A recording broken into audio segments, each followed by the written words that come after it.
Bonjour.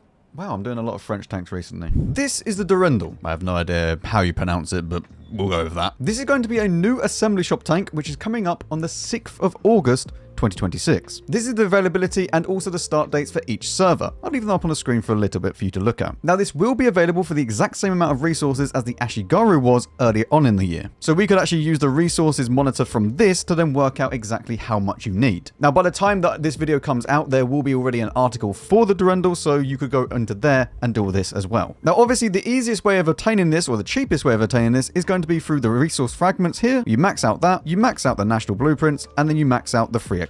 So 640,000 XP for free XP is what you're going to need to get the Durendal, if you have all the other stuff as well. Obviously, if you don't, it's going to be 1 million free XP that you are required to go and fork over. Now, I've not really looked at this tank, and so this is going to be the first impressions of the vehicle, so we're just going to go with it together. First things first, this is a medium vehicle, so we don't really need armor on this tank, but we're going to go and check it anyway. Do you have armor? No, you don't. Okay, that's 90 millimeters. Oh dear. Yeah, that's not well armored. Okay, what about the gun? Well, you get 350 alpha damage, 247 standard pen. The premium pen is 305 APCR, so that's not too bad. 26 seconds to load the full clip, 4 shells in the magazine, 4-second intro clip, and it is it's got a container though. So does this have 4 shells in total, but it's got 2 for each one, by the looks of things. Okay. In a way, this is like a mini MBTB kind of thing. I mean, hit points are pretty decent, 1.8k, goes at 64, 27 pound to weight. Okay, this is good.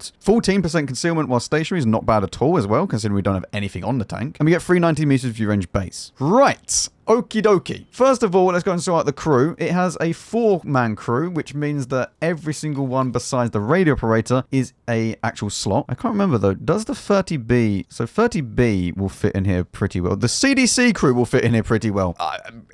I guess some people were happy with that. I mean, I've said that now, but the 30B is not even in the tech tree, so... Good luck. I mean, you could put your Batchat crew in there, but then you're going to have an extra crew member. I mean, crew skills-wise, we definitely want concealment on this tank to boost it up as much as we can, considering that it's got okay concealment base anyway. I mean, the aim time being 3 seconds is not very good, though. So we probably want coordination. I don't think I'm going to go for emergency. I might go for practicality instead. It's not really going to massively benefit me as I'm on autoloader. Definitely want Deadeye, though. I think we can get a fair few ammo racks with this tank. I'll probably go with a reliable placement just to try and get the fire damage down, or the chance of fire going down. And then something like that for the last one, being the loader. So all the crew looks something like that. Next up, we're going to sort out equipment. Now, I will be using just standard equipment on this tank, just so we can see what it's like. If this was my main account, I'd probably use Bounty, but just for the sake of this video, we'll use normal ones. Well, I mean, one thing for sure is that we definitely do not need coated optics on this tank, because we have 431 meters and we don't have food yet on the tank. So vents, we definitely probably want to stab, especially for the aftershock bloom. And then for the final one, I don't really know. I mean, to be fair, we could just go with CVS and just abuse it. Like, sure, we don't have like loads and loads of view range, but with CVS, you don't need loads and loads of view range. You know what? We're going to do it. Put it in the second slot. And then for the ammo choice, we just go with like a 50-50 loadout. It's got 60 HE pen though. So maybe we take 1 clip of HE. And consumables like that. Must paint the tank. Remember to paint your Durendal if you get one. Actually, you don't need to paint your Durendal, because all of these will have a unique style as well as camo on the tank. So there's no need to change the camo. But my one is a peasant one, so I have to paint it. Okay? I'm a peasant person. Go and get all the field mods just so I can show you the maximum capability of this tank. Left hand side for the first one, then the right. Right again for the camo rating. We definitely want to have the aim size after firing. And then do we want top 4 speed or view range? I mean, how fast do we go again? We go at 60, but we do also then limit the engine power. I don't think it's worth it. Give it a little bit more view range at 465, plus we have CVS. It might potentially be worth it. You know what, I'm going to do it. And then the optional scouting. Right, time for the headphones. Begin. Right, we are on El Haluf, so straight away we're going to go to C2, because that's where you go on El Haluf. You don't go anywhere else. I was correct. It is 2 shells in the magazine, and it is 2 each one, so it'll go like dum-dum, and then you reload for 4 seconds intro clip, I believe it was, and then dum-dum again. So not bad, not bad. I mean, this being a tier 10 medium, what is it going to be matched up against? What is it classed as? Support? I guess. So is that then classed up against Batchat? I mean, the CVS is not exactly very useful for this scenario. I mean, I'll definitely spot them as they cross, though. Very, very nice. This might be one of the most fun and enjoyable assembly shop tanks. Because a lot of them just feel like kind of samey. You don't really, like, the Griffin was kind of fun because it had, you know, mechanic that was unique. And this is unique in the form of a medium tank. Yeah, we have the MBTB, but this is a shorter clip. This is like a Barask and MBTB had a baby. I wonder if we can spot anything down here. Leo 120. Off he goes. Now, obviously, there's nothing I can really do up here because we don't have any armor, so there's no point trying to fight this. At the moment, we might as well just use this area to see if we can just get some shots down on these. Well, how fast is the APCR? 1,300 and 1,000 for the standard rounds, and I'm guessing HE is the same. No, 950, a bit slower. Oh, hello. And set him on fire. Well, I mean, he's not looking so great now. We'll go for the reload again. Since it is 4 seconds, it's not... The punishment is there, but it's not to the point where if you get caught out by one of these things, you don't have time to run away. If you go around a corner like the EBR did, and then I'd fire 2 shots, you do have time to retreat back. It's not like you're instantly going to be like, boom, boom, and then 2 seconds later, boom, boom again. Like, you don't have any chance of doing it. So, it's not too bad. I don't think he's going to re-peek this corner, though, do I? No. I also don't know how accurate it's going to be over distance. I'm a bit tempted to load some premium rounds here and just start dealing with these because it looks like we're going to be overthrowing them here. Yeah, this is gonna die. Load APCR just to make sure that we can guarantee some of the damage. I don't really want to be peeking up when I'm just going to die like this. A little bit annoying actually that everyone's gone to the left. We need to start playing over here. Imbatable's -2, -3. Let's now try and deal with him. He's out fully.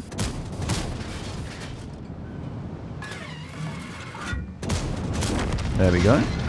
That's then dealt with. And then we retreat back. Nice. Not bad. Not bad. Overpeaked a little bit to get the kill, but I think it was worth it considering the game is pretty much over, especially this side of the map. So we'll just wait until we're fully unspotted, which we should be about now. And then we can go back this way and then hopefully deal with EBR or anyone else. We're going to stay with APCR though. The reason being is shell velocity. Purely shell velocity. And let's be honest, if you are thinking to yourself, well, I want to play the Durendal, then it's going to probably be just APCR only. Nice. I think both of those went in. Nice. You know what? I like this. It's fun. It's unique. It's a nice, different experience. It might not be unique in the sense that, yeah, other tanks do have this mechanic, but not loads and loads of them have this mechanic. I like that these assembly shop tanks, especially like Ashigaru as well, they have something different. They're not just outright OP. Like, if this had armor, it would be so broken. It would be unbelievably broken. But the intriclip reload combined with the ability feels nice. Well, not ability, but the mechanic, you know what I mean? I think we can just push. Oh, can we? Yeah, we can. Yeah, we're all good. I mean, the game's over. We were a little bit too passive, I think. A little bit too passive in the end game. Progetto 65 is still healthy, though. And we do have CVS as well, which is going to be useful for this type of scenario. I will say you don't feel rapid because you get up to top speed fairly quickly. And I do think that maybe, I don't know, is 2 km an hour really going to be felt in-game? Potentially. I mean, it's half a turbo if you think about it.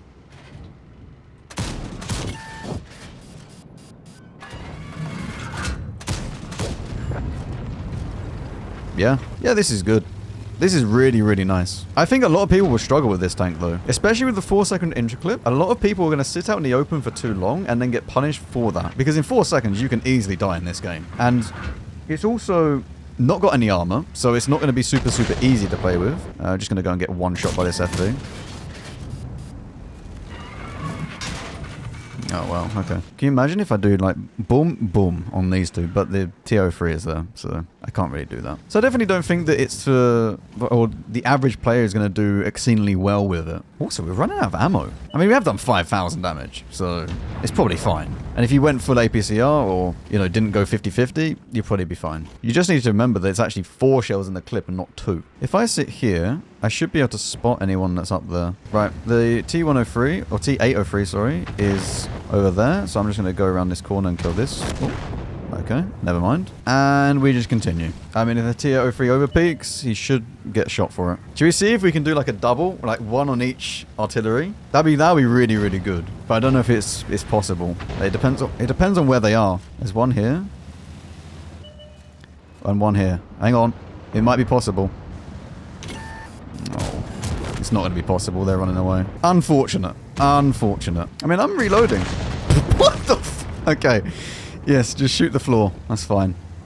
Hi. I should have chosen, what's it called? Designate target? So I can get even more spotting time. Hi.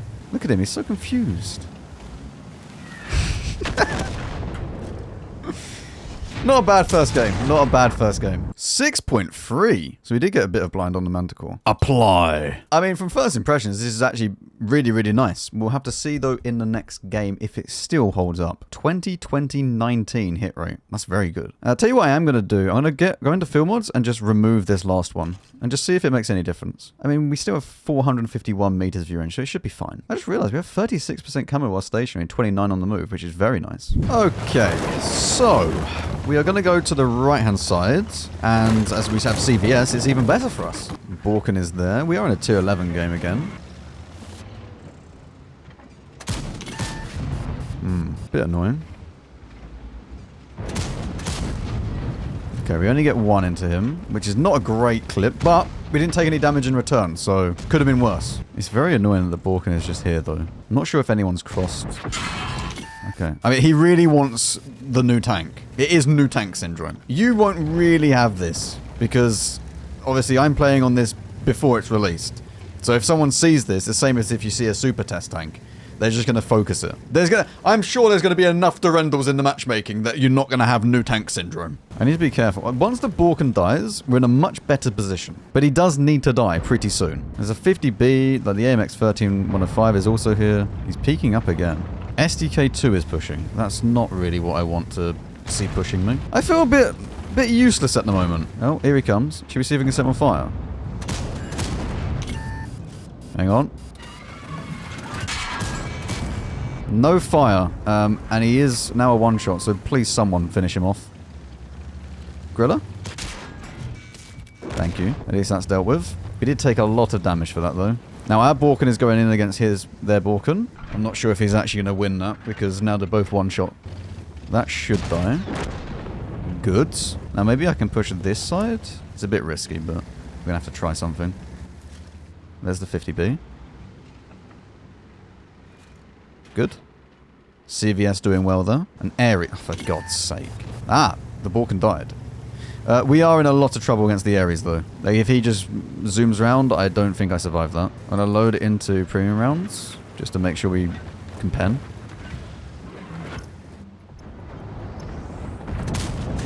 There's one.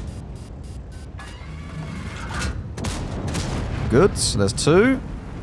Oh, 268 done well. He's now a one-shot for everyone, though. And the Borken... No, the Borken's not going for him. I should be able to kill him before he kills me in the next bit. Nice. I don't know if I'm spotted. I don't think I'm spotted, because I should have been unspotted at that point, but I'm just going to wait just in case. You never know. I don't know whether or not I was perma-spotted. I didn't see if I was in proxy to him. Where's the 50B gone? 50B and STRV have run. I'm on roughly the same hit points as I was on last game. STRV... Yeah... Bit of a problem to actually pen him. Fosh B. Okay. I mean, it hits, apparently. You might as well try these shots. Do I spot the STRV? I don't know if he has, like, super amazing view range. Oh, sorry, camera rating. Oh, that's not good. We will now die to said STRV. Unless we're safe. Well, I mean, 4.5. Not a bad game. That's not too bad. Another decent game. Apply. Mannerheim line, right-hand side. We're going to go north. And, I mean, this point is kind of playing south, especially against heavy tanks. I don't have armor. No point doing that. We go north. We see if we can then go and spot other people with CVS and stuff, and then do damage. I mean, CVS in the last game actually helped us out massively, because it stopped them from pushing, because as soon as they tried to do anything, they got spotted, and it allowed us to do damage as well. So, yeah. I don't know. CVS is working out pretty well. What are you doing? Is he going to go for our EBR? What on earth is that? I mean... okay. I guess... yeah. If I can't play EBR, you can't play EBR. And M5Y is in F4. Yep. Don't worry about it. That's completely normal. Very, very normal thing to see. The RHM... What is the RHM doing? What is happening? Why is the TVP pushing here? That was not such a great shot. What is going on? I mean, the RHM wins. I don't know. Why is he now YOLOing? What server am I on? EU1. I'm not on EU5. What's going on? I don't understand what's happening. Can we see? Oh, hello. Are you able to be... What? He doesn't even have his... Yep. And now this one is just pushing forwards. Because why not? Very normal things to do. The M5Y is still in the same position. Let's go and try and deal with this T60 because I don't think we're going to get a lot of damage out of this game otherwise. The FV is over the outside of the map. So let's just go and see what I can do. I'll go the safe route and go around this side. He's coming up this way anyway. He's just shot. There's one. Excellent. I mean, we took a bit more damage than I was expecting. But the T-62A is now out of the game. We should be able to start retreating? I don't really know what we're going to do. What else is up there? What's the other tank that's up there with the M5Y? A Grilla 15. See, that makes sense. Grilla 15, I can understand. Triangle does not like moving far from the spawn. We may need to play a bit defensive now, though. So I should be able to spot people from this bush if they're pushing up here. And I mean, we have pretty decent camo. I don't know. I mean, the RHM might have CVS. Probably will, being an RHM. Although on this map, maybe not, because you might just want to do damage, especially the way he's playing. Not sure. Either way, I should be able to spot him if he's just pushing down here. Whether or not he spots me, completely down if he has CVS or not. We should be winning the other side of the map, though. There's still a patch out that's not been spotted. Wait, are we winning the other side of the map? I don't think we are. I might go and try and help them then. I'm not too sure what I can do to help them. Maybe if I play from where the tank destroyers are here, I might be able to see something that I can shoot. Because going down into where the heavy tanks are is not a good idea. Our RHM is pushing up. And I can help the RHM. Well, I'm not penning that, am I? I can't hit that either. Oh,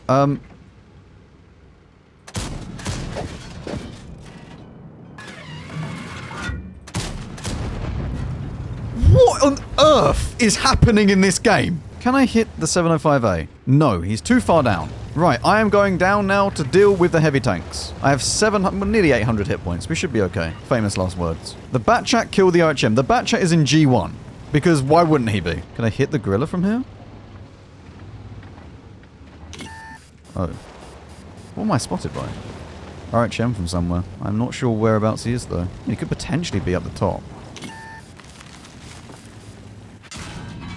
I cannot see this guy. That's really bad. He's right here and I don't know where he is. I don't know which bush he's in. Yeah, no, I think we lose this now. Like, they're winning this down here. I can't push anywhere because of RHM. I shouldn't have pushed down. I was hoping to be able to help the heavies, but I can't. I mean, maybe if I can get back to, like, the bushes over here, I'll be able to spot them. Maybe. I can spot them from my Gorilla, which would be good. Okay, it's not good that the Gorilla's sitting here, though. Wait, the Progetto killed the RHM, which means they don't have any more vision left. And as we all know, pushing this is very bad, but the Batchat's just come around the side, so it's not really going to matter in the long run. Hello, M5Y. He's been introduced to the FV. Congratulations. I should be able to sit here. That way I'm covered from the Batchat, which I might spot as he goes down, if he goes down that way. If not, he comes up here, and it's probably not going to happen. But I should be able to spot this side as they push. Yeah, I can. Just don't hit it. Please don't hit it. I had to do damage to try and get them out of the game. If we can maybe kill the IS-7 in the next clip, it's very good. Should be unspotted. There's the Gorilla. Well, this is going to be very, very bad unless I set on fire. Which I'm not going to do with that angle. Ram him. Gun block. He has AP. Well, yeah. I don't know. I made the mistake of trying to help my team, and I should have just left them to die. Only 3.3k this time. We got 4 kills, though. No apply. So at the end of that, we get 4.7k average, 62% win rate, and we take home, how much take home profit do we make? 14k, and we're not even using the booster and stuff, so it's not bad. So as long as we win, we make money. So, should you go and get the Durendal? I mean, I think it's very, very unique. I like it when it's like a unique feature or just a kind of an offset feature where it's not completely unique, but it's fun to use. And I think that this tank has it. I wouldn't recommend you use bonds or anything like that. Definitely not gold on this. Like, just don't do that. But if you have the free XP and you have some blueprints laying around, convert as much as you can, and then get it for really cheap. That's what I recommend. I don't really recommend any other way. This, at the end of the day, is for collectors and also for the people who are at the very, very end game of the World of Tanks journey. Because it's not really for someone that's just starting and then they think, I can get a tier 10 for free. Probably not for you. But for the people that do want it, I think they would probably enjoy it. See you on the next one.